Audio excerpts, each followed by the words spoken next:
Hi there, Warriors. In less than 3 weeks, Uruguay will start their Copa America campaign. But will Luis Suárez be part of the squad? That's the big question. And after Uruguay beat Mexico 4-0, the topic of discussion or the public discourse has abruptly shifted back to Suárez. I think it's only been 24 hours of discussion, of praise for the Uruguay performance against Mexico. And then it's straight back to this discussion because it's a big one. We're talking about the all-time top scorer Uruguay have had, both for the national team, but also when it comes to a Uruguayan scoring goals um, in professional football. There's no one who scored more than Suarez. And he's obviously probably the best player Uruguay produced in my lifetime for sure, but perhaps of all time. So it's a big discussion. And it's an even bigger discussion because many people, including myself, believe that Suarez still brings value to the national team, even at 37 years of age. So in this video, I'm making a case as to why Suarez, in my opinion, should be part of the squad. And you can disagree, that's fine. I want to hear your opinions as well. Please leave your opinion in the comments down below. Yeah, I want to hear why you believe he should be or should not be in the squad. So please elaborate and discuss and you highlight your reasoning, your arguments. I'm looking forward to getting to discussion with you on that. Okay, so for this video, for me, there are a few factors that play into this. First of all, look at the alternatives. Of course, you got Darwin. He's starting. He's the number 9. We all know that. Suarez as well, by the way. He's acknowledged this. He's conceded this fact. And he's probably his biggest supporter if you hear him talk about Darwin. So that's clear. Then we have to look what are the other options. Who can supplement Darwin? Who can perhaps be a stand-in? So if Darwin gets off injured or suspended, who can deliver a similar 90-minute performance to Darwin? And then we are especially talking about his intensity levels, his high pressing, his physicality, running the channels, keeping the defenders off, shielding the ball and trying to get other people into play. All the things that Bielsa wants from Darwin, besides the goal scoring, which obviously is big, but these are the primary things that Bielsa looks for in Darwin, besides the goal scoring. Who can do that? That's one discussion. Then, because we have 26 men instead of 23 men who can be called up to the Copa Améria squad. There's especially room for another one, but perhaps even 2. And among these striker options, in my opinion, you have to have a player that can make an impact from the bench. And obviously, any striker likes to think of themselves as an impact maker or an impact sub, who can come on and score a goal. But we have to look at the track record. We have to look at how prolific someone is, how much of a natural finisher that player is, and how many times in his career he has come up in big occasions to score goals in the dying seconds or in the remaining 10 minutes of the game. So we all have to take all of this into account. And when you look at that second category of a player that can make an impact from the bench, I don't see any player in this national player pool, even not Darwin, who is more of a threat in this scenario, who is more of a natural finisher, who is more of an impact maker, of someone who can decide a game, who can come up with something out of nothing and decide a closely contested game in a quarterfinal, in a final, in a semifinal. I don't see anyone who can do this better than Suarez. And that's one of the reasons why I believe he should be part of the squad, not to start games. Because I think Suarez himself, knows that this is not going to be the case. He knows what Bielsa wants. He knows Bielsa looks for an incredibly fit player, an incredibly physically capable player. With Suarez, at this moment in time, is not anymore in his career. So he knows this. But we also know that in this role, in a secondary role, in a pinch hitter role, in an impact sub role, Suarez can still bring a lot of value to this team. Okay, that's one. So we have the alternatives, which in my opinion, you can look at Miguel Mercantil. You can look, Federico Vinhas not anymore, Cavani not anymore as well, which is a shame. But then you have Miguel Mercantil, Luciano Rodriguez, who obviously is predominantly a winger. We have Christian Oliveira, who's also a winger, but Bielsa likes to think of him as a 9 in his system. Marte Satriano, Maxi Gomez. So these are a few options. And I come back once again. When you have 3 or 4 strikers that you can call up, and you include Darwin, obviously, so you have 2 or 3. When you look at these names, you are not saying to me, I mean, you can say it, but I think you're lying then, that out of these options, Suarez should not be one of the 2 or 3 that are called up. I don't believe it. I don't think anybody with an understanding of football, and not that you have to know anything or everything, I mean, but that you have some understanding of football and some understanding of what Suarez is and what he can offer, and also some understanding of the others and what they can offer. You're not fooling me. Anybody takes Suarez, and obviously in a secondary role, in a role which is as a sub, and who can make an impact from the bench and perhaps starts a game against Panama and Bolivia, with all respect to them. But then that's a game, for example, when he could be of more use. So yeah, like I said, when you look at the alternatives, when you look at the role that he would have in this national team right now in the squad, I don't see any reason as to why he should not be called up.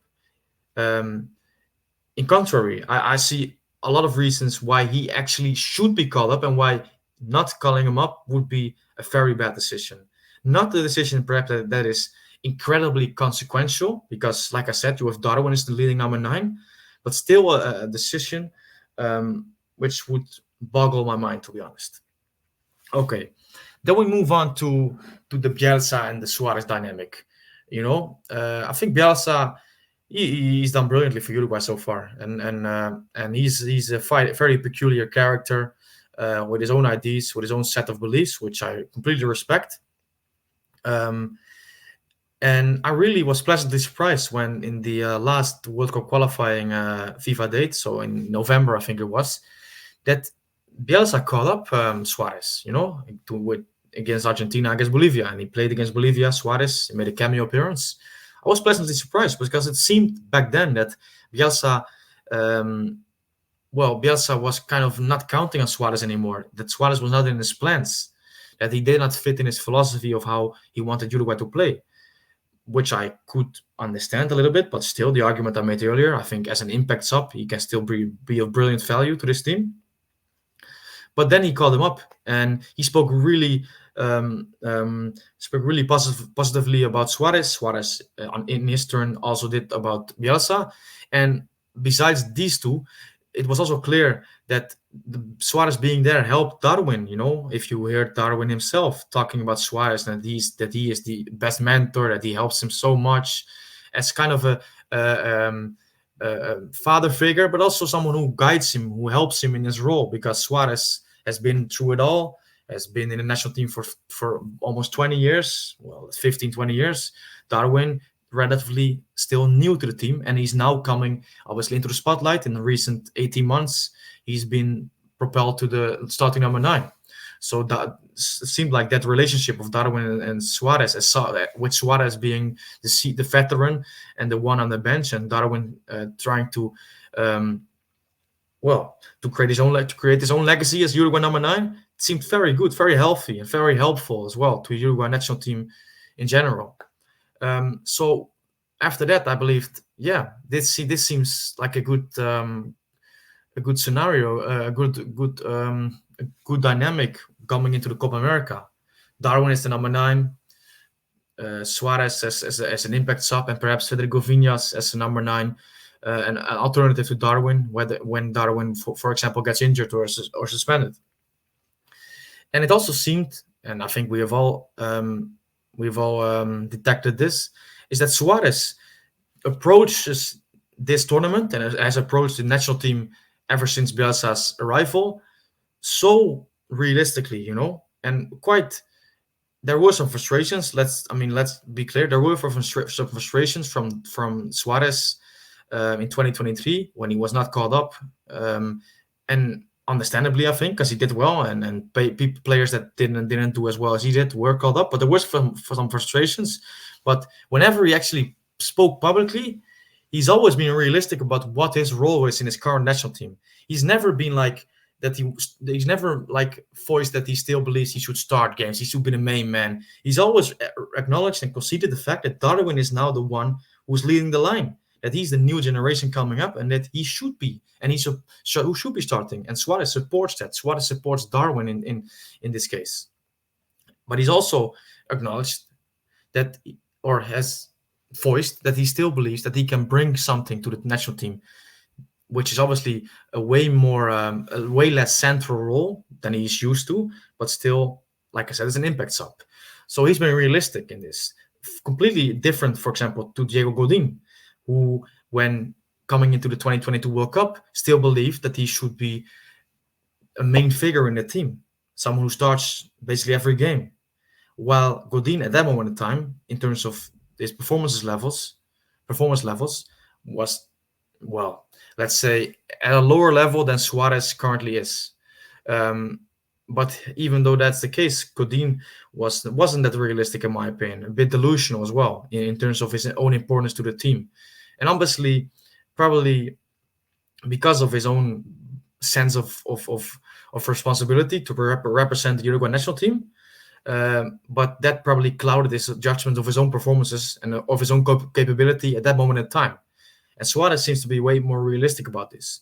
So combining all that, combining the current options for the number 9 position, combining that with the role that Suarez can play in the Uruguay team as an impact sub, and also with Suarez's own realistic view of the Uruguay national team right now, and acknowledging that his role in the team is going to be way less central, I do believe that